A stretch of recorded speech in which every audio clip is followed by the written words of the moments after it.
Starting. Hi, this is Terry Hatchett from the Hatchett Chronicles.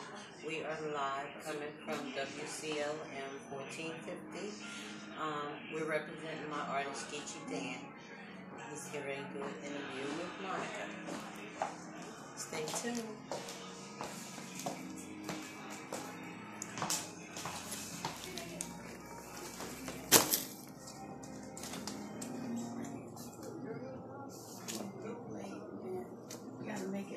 Turn that down.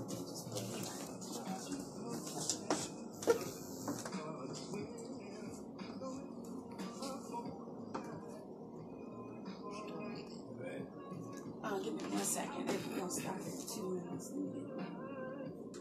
Oh, you gotta turn that down. Okay, then turn that up.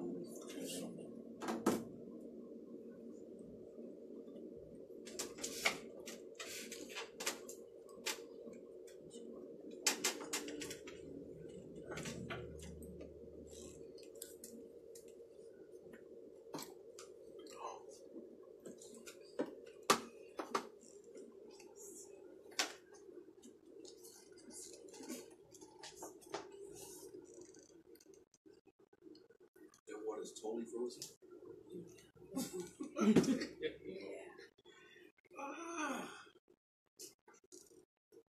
Yeah, I'm just running around.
Okay.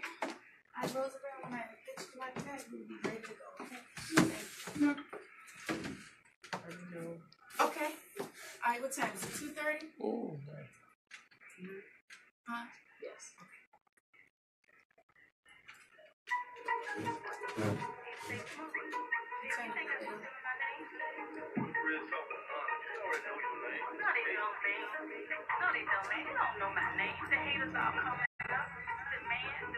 You still turn the lights on?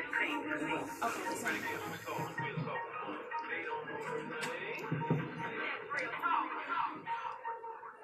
you don't know my name.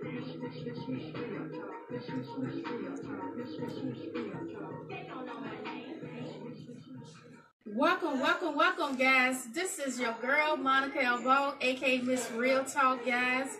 What did I tell you, man? Some new surprises. We did a special Facebook Live here in the studios, here at WCAM 1450M. I don't know, with all these changes going on, we're going to find out what's going to be happening, baby. But we did a special version, and we're looking to do a TV version for the Famous Brown TV show on the CW.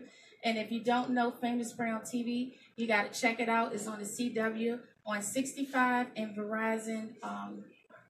65, the CW network.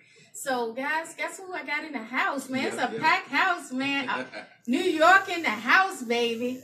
Yeah, baby. We got New York and Geechie Dan all the way from New York, man. The first time if I'm bringing VA to know NY, because that's what we do. So, baby, welcome to Real Talk with Monica Live, baby. Thank you. Appreciate the love. Thank you, Monica. So, Geechie, tell our Real Talk viewers a little bit about yourself, baby. Well, my name is Geechie Dan. I got a hip-hop tape show I've been doing in New York for the last year and a half right now. And right now, I live stream on DSN Network in the Bronx. And I interview and play tapes of all our hip-hop icons. Okay, so name us, because we got some young viewers listen to us. Because, hip-hop, Yeah, the young cats don't know. These young brothers and sisters don't know. Yeah. the hip hop icons that I'm referring to is Kool Herc and Grandmaster Flash, Grand Wizard Theodore, the L Brothers, Cold Crush 4, Funky 4, Jazzy 5 MCs, Curtis Blow, Melly Mel, and you know, it's so many of them, you know. But I play tapes of them. I've been collecting tapes since I was 13 years old. So, what made you want to get into this, Geechie? Well, I had tapes sitting in my closet collecting cobwebs, and I'm like, man, they collected dust. They just in boxes, and I was like, you know, I got 200, 300 tapes, and I'm playing the tapes, and I'm loving my tapes. You know, it brings me a lot of pleasure to them. And then my cousin was staying with me when I was living in Georgia. This was I was living in Atlanta. Okay. This was about maybe 6 years ago. Okay. And he was staying over for a couple of days, and he was like, "Yo, man, what you doing with all these tapes? You just play tapes?" I said, "Yeah." He said, "You know what's on all these tapes?" I said, "Yeah." So he was like, "Yo, why don't you do something with them?"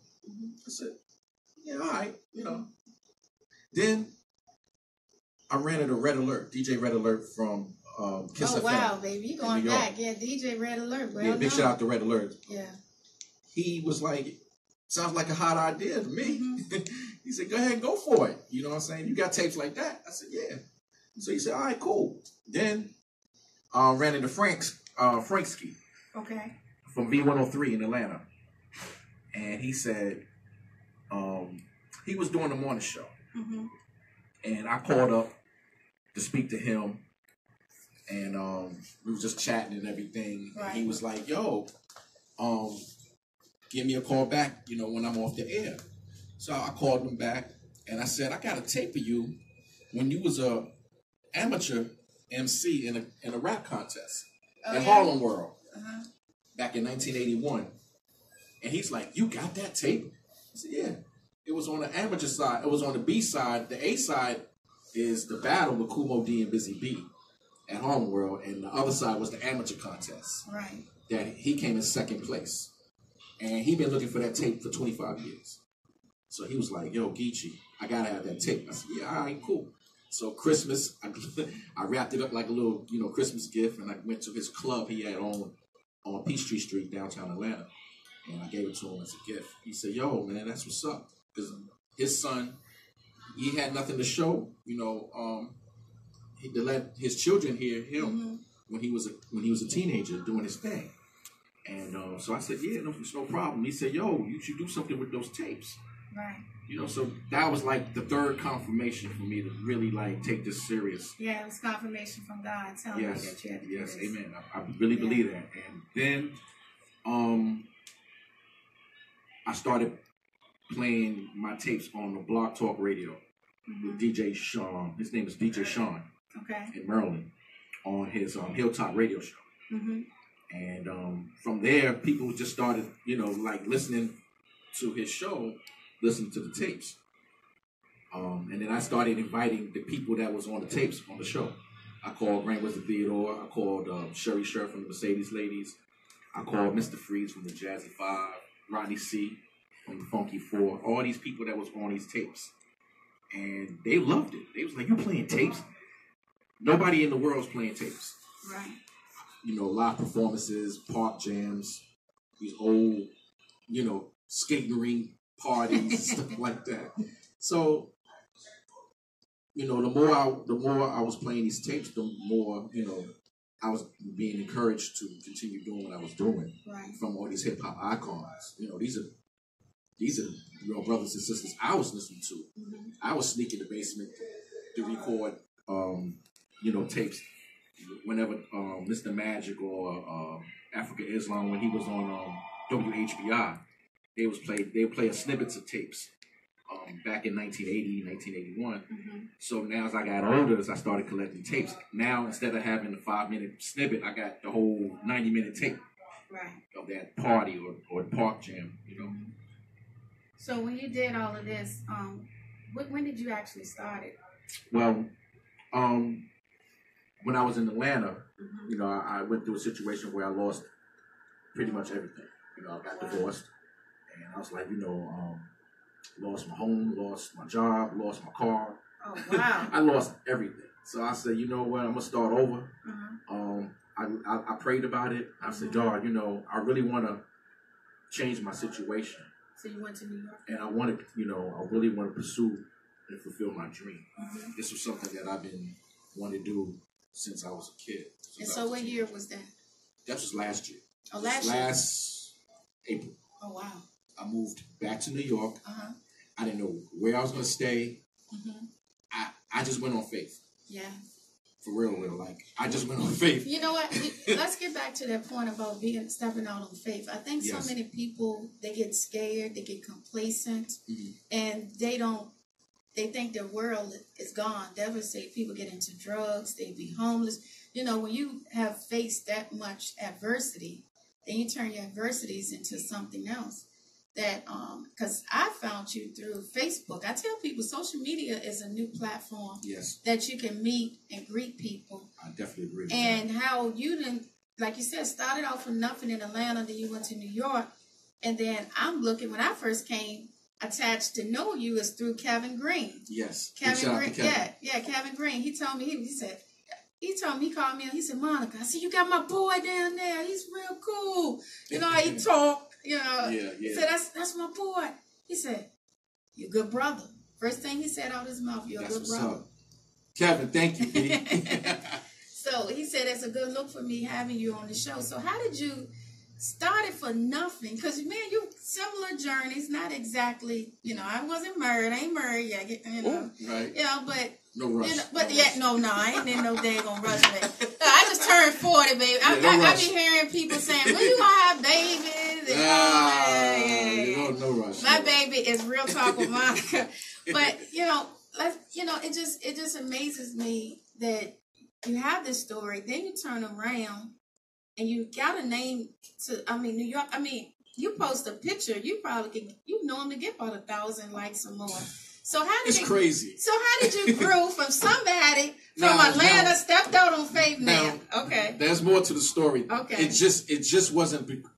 I came from Atlanta and blew up like Oklahoma. It wasn't like that. Okay. First and foremost, I have history. Yeah. Okay. I have a lot of history. I'm from Queens. I'm from Hollis. Okay. I've been rhyming just as long as I've been collecting tapes. Okay. Second, I battled Cool J. I battled my childhood friend. I battled him back in 1984. Wait a minute, who? LL. I battled him. Yes. Wait a minute, you battled LL? I got at him.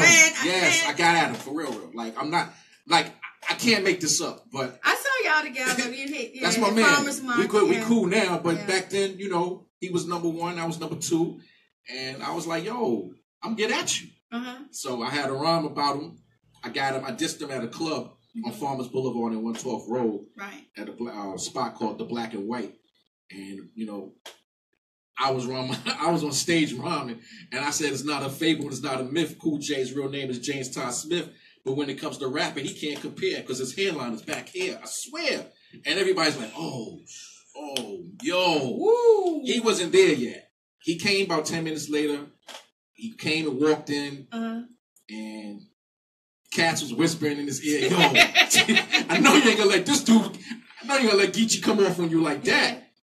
What? He said what? Yo, he was talking about your hairline. Oh, everybody was laughing. Everybody in the hood was there. And so then I went to him. Yo, Todd, what's up? He looked at me. We pushed each other. I pushed him. And then I tried to knock his Kango off. He must have crazy glue on it. And then we started going at it, like arguing and everything. And, right. And then my man, Lucius, he threw a chair in between us and broke up the fight, and the party was over. I seen him about a week later across the street on Farmers, and yo, Geechie, come here. I was like, you got 20 people with you. I ain't coming over there with you. Entourage. Nah, man. You ain't crazy. See, nah, I ain't stupid. Say, nah, come here. He called me over. I came across the street. We chopped it up. We battled again. Because he didn't battle me the first time. I just came off and said something. My little slick rhyme I said at him. And so then he got back at me, and then he got back at me and he destroyed me. Pretty much, he got at me. He talked about my ears. I got his hairline, he got my ears. I said, all right, cool, you got it. And then we've been friends ever since. Oh, cool, man. So as we get into the battles, I want to step away from the side. I talked to this a little bit about Dr. Dre, you know, from, you know, Yo MTV Rounds with That's my man, Dr. Dre. And we I got history with him. Yeah. I got to tell you about that as well. We talked about the Biggie Smalls and Tupac's, and then, you know, it's rehashed again. And, you know, basically Dr. Dre was like, he wished that they had interviewed him because him and Ed was, you know, they was there when Biggie got shot at the club. They interviewed, you know, pretty much they set the platform for the hip hop artists today. So when you're talking about the battling, that was clean and innocent. Now it just done gone to another level. People killing one another, people destroying people's names. That's not hip hop. You know, just like the Nicki Minaj. Then I heard about Azalea Banks going after, you know, it just, well, you know, it's just not the clean one. You know, remember LL went against, yeah, and then Keith Murray. No, not one Keith Murray. It was the guy that was in that remix.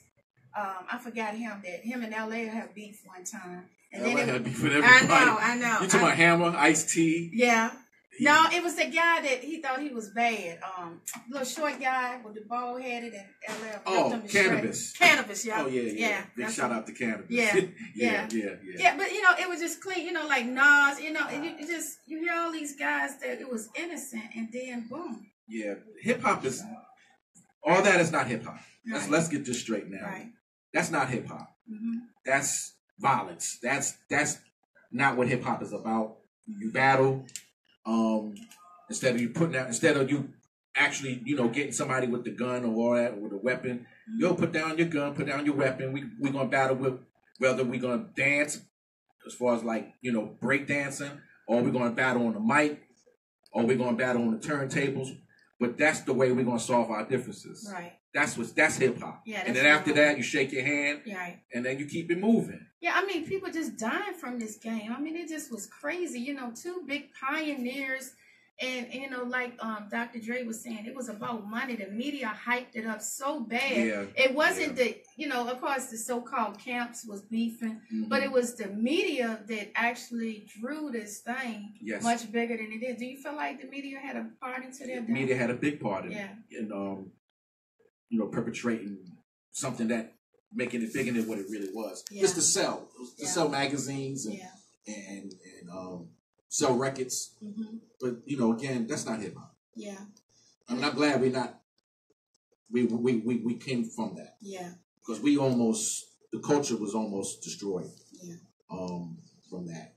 So now we're talking about, do you bring in on your show, like some of the new school, or you particularly stay in the genre? What era? Like the 70s, the 70s, the 80s. Okay. Late 80s, early 90s.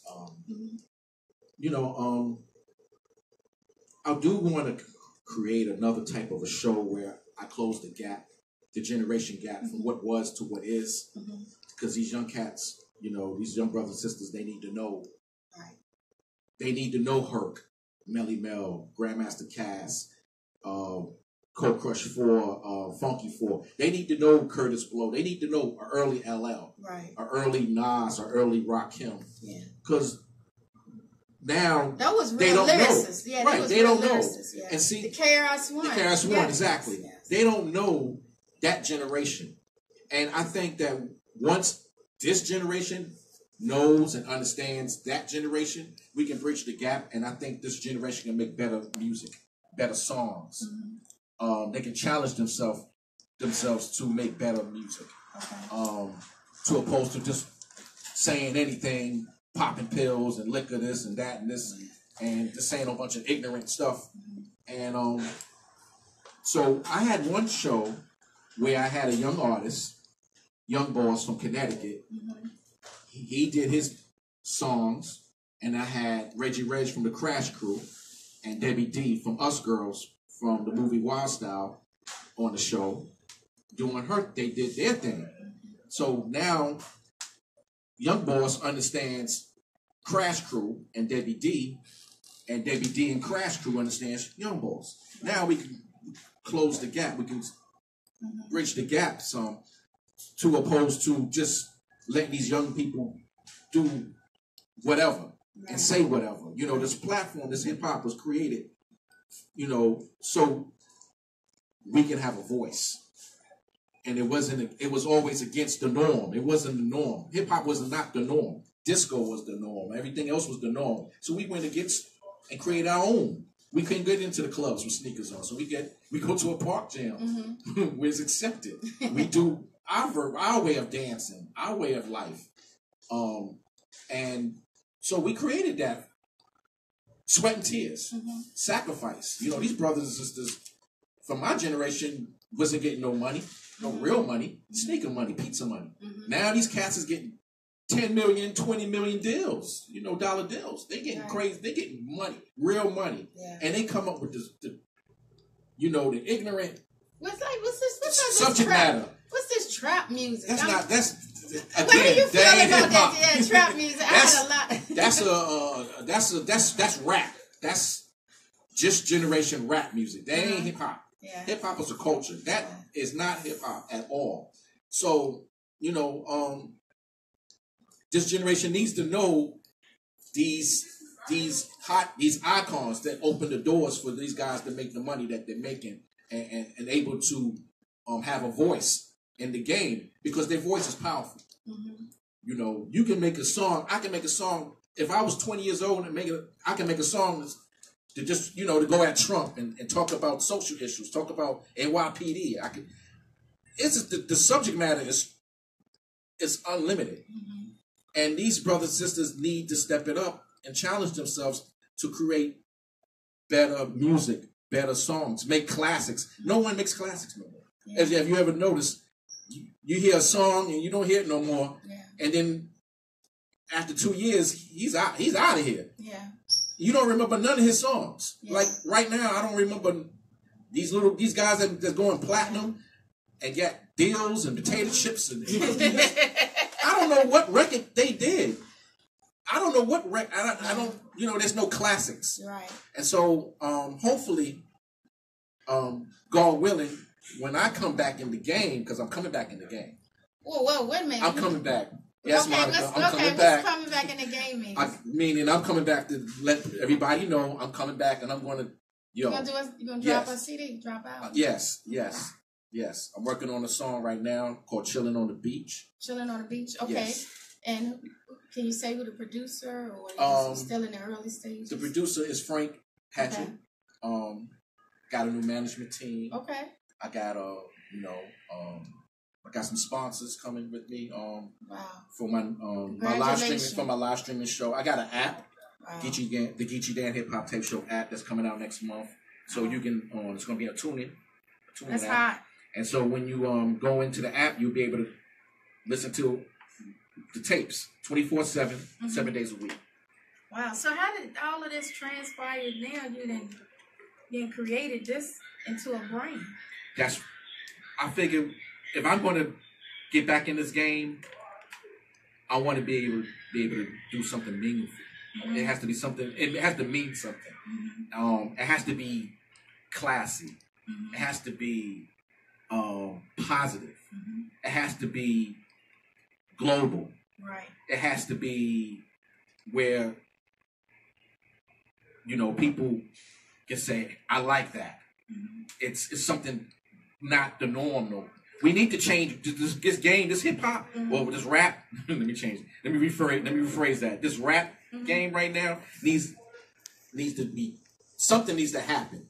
So I feel like I'm gonna put New York on my back, and we're gonna rock out with Chilling on the Beach. We're gonna rock out with some songs. We're gonna do something. We're gonna bring some hip hop back. So mostly, let our viewers imagine what type of music you're gonna bring out. Is it gonna be like the classic lyrics? It's gonna be an old school beat, the drum pattern. It's gonna be classic. I'm working on. I ain't putting out nothing just to be putting it out. I ain't wasting lyrics. I ain't wasting no material. I'm coming at you. I'm gonna be my subject matter. Wide range. So you're gonna talk about things like say for instance with race relations, or you're talking about love? I'm gonna try to hit on several subject matters. The beach is one. I got 2 or 3 love songs. I got some lyrical. I don't know why, guys. I don't know if y'all viewers listening to this. Our viewers, But I don't know why we can't bring back the love type of rap. And I say, you know, you hit on LL. LL was really good with that. Yes. And I think, and T.I. got it too in him. You know, Yes. he made a couple of tracks like that. But I don't know why the guys always got to be hardcore, always got to say the B word and all because, of that. again, we didn't show them. Right. I feel like it's our responsibility to show these young brothers and sisters how to image. Mm-hmm. You know, the AR is obsolete now. Right. AR is gone. So, you know, back in the days, like, you know, with Motown, they had, you know, people to groom them. Mm-hmm. Now you don't have that. You don't have an A&R. You just putting out anything. And the internet kind of messed the game Well, up. that's what I was getting ready to say. You're finding a lot of them. And I told somebody this, what they're doing. Mm-hmm. I had talked to a marketing person, and what they're doing is they are seeing them, if they got a following, if they got 100,000 views or 1 million views or something, to them, that translates money. Right. And a lot of these executives are not, they're saying, okay, they're not taking the money to groom them if they see that they can make money off of them while the people are tuning in to them. Yeah, because they don't know. Yeah. They don't know nothing about contracts. Yeah. They don't know nothing about hip hop. Mm-hmm. So they're not talking about, you know, any subject matter that has anything to do with hip hop. They don't know the music with hip hop. They don't know breakbeats. You know, half these cats don't even freestyle. Yeah. You know, it's like, are you serious? How you an MC and you don't rhyme? You're not Johnny on the spot. You know, if somebody asks me to rhyme, I'm rhyming on the spot. You have to, well, I don't do that. Yeah, yeah, that's true. You think a lot of it is ghostwriting too?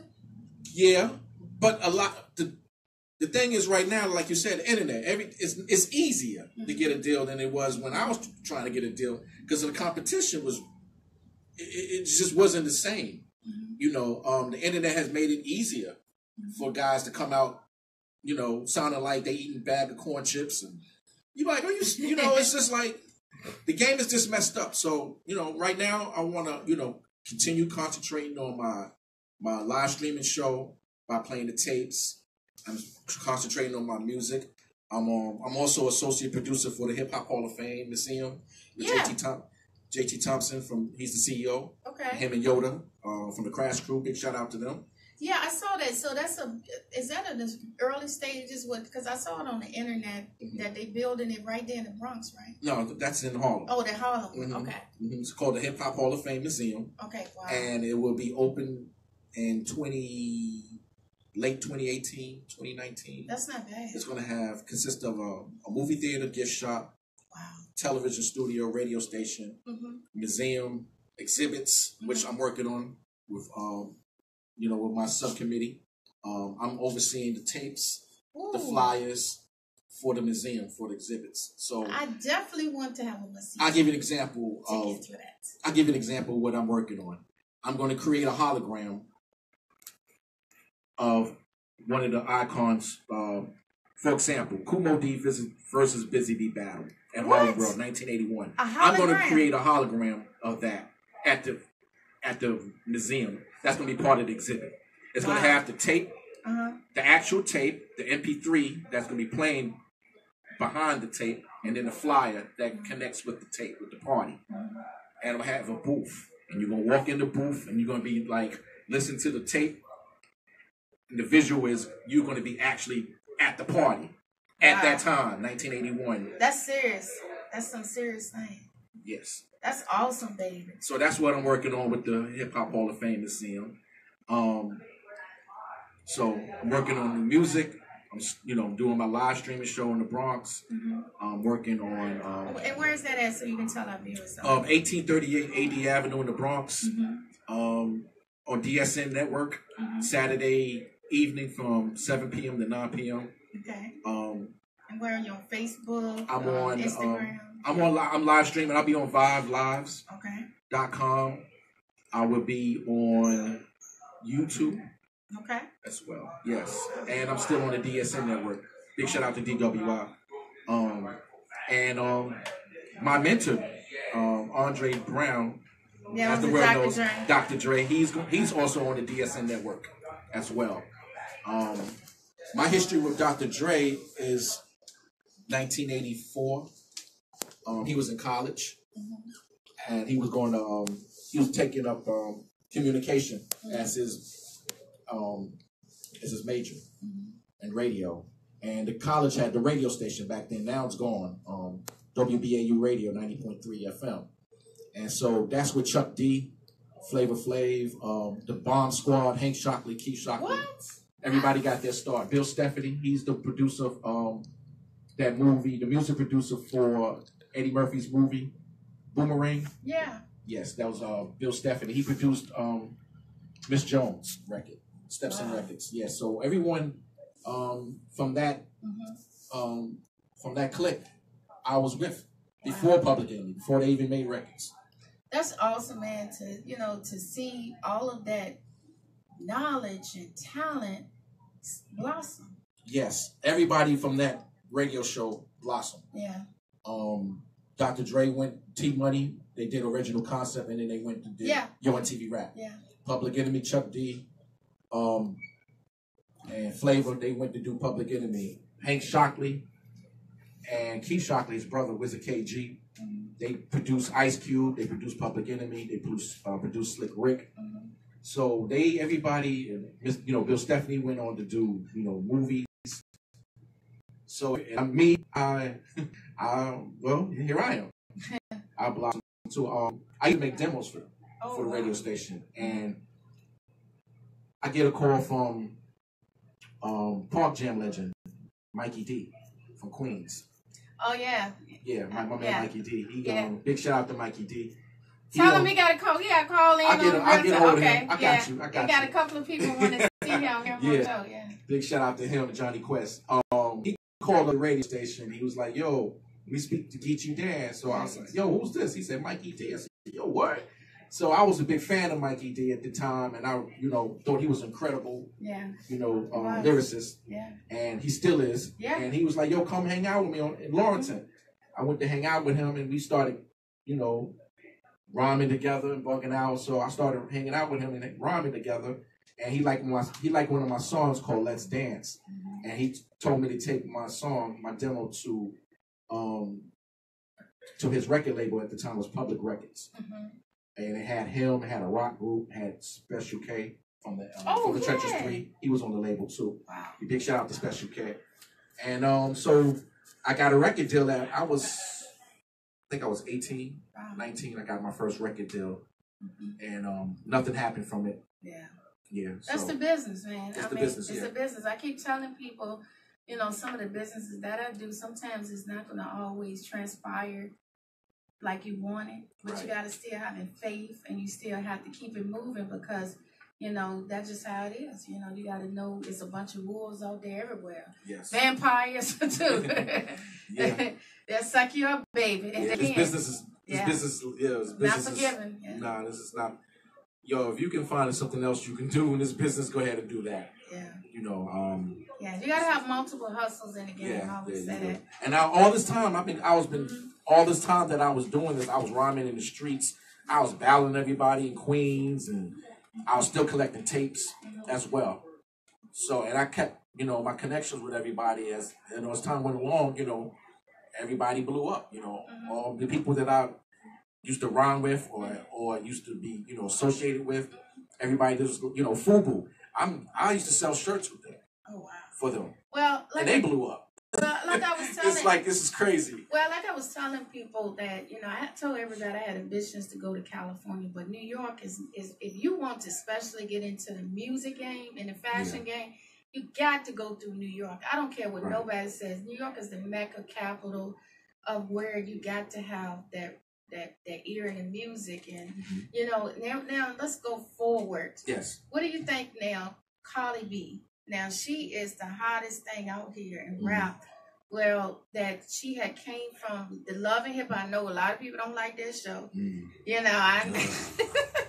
Anyway. But from a lady that was a stripper, and she said she had a music career. She went through music school. She was, she had the gift for music. And now she just blowed up. How do you feel about this young lady in the rap game?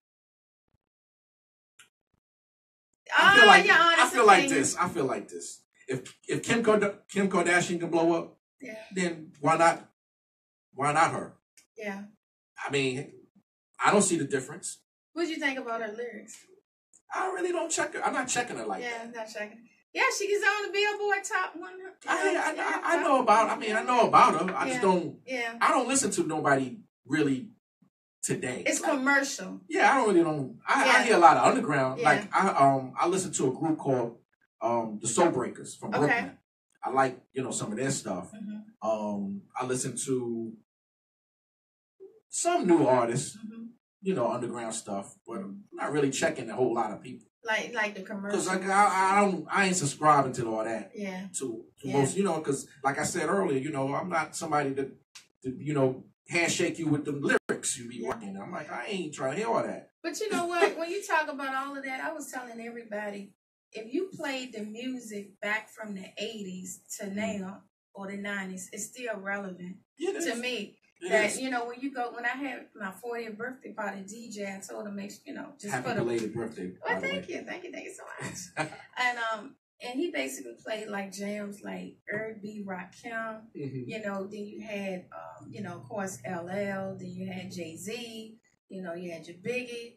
You had your Digital Underground. You just had your pop. You just had all of these relevant people that you still today, like you were saying, if I can't even remember some of these new artists and songs or whatever. I can't keep up with it. I can't. Every 6-7 months, it's like 10 new people. I'm like, who's this guy? Yeah, well, I like, and the disrespect is crazy. Yeah, you know what? To me, some of the pioneers of the 20s on up, I could, like the Rick Ross or right.